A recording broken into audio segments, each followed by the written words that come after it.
Dan, what are your thoughts on, rounding the shoulders forward and pulling versus bringing the shoulders back, arching and pulling? The interesting thing about a piece like this is that it's so adjustable in terms of what angle you can pull at, right? So if I say, set up on this machine and I keep my back super proud, kind of like you had it initially, I'm pulling at like a fairly, horizontal angle. But if I, let's say, arch even a little bit more, it's almost like I'm pulling at an upward angle now, like a little bit of a shrug. Sure. And so the more forward that I maybe tilt my body, the more it almost becomes like I'm kind of pulling almost like a pull down. If you imagine I was like all the way tipped forward, I would be doing something like this. Sure. But I think maybe what you're describing is something that is more like this kind of rounding and moving away from the pad. Yeah.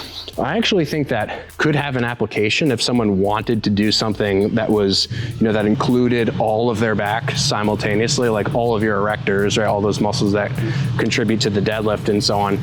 But I think generally speaking, when you see people doing the rounding arching thing, it's because they're not in control of the motion. I would agree. So just as I think you mentioned this to me earlier, but always kind of leading and lowering with the elbow, I think is a really good idea on this piece to maintain control.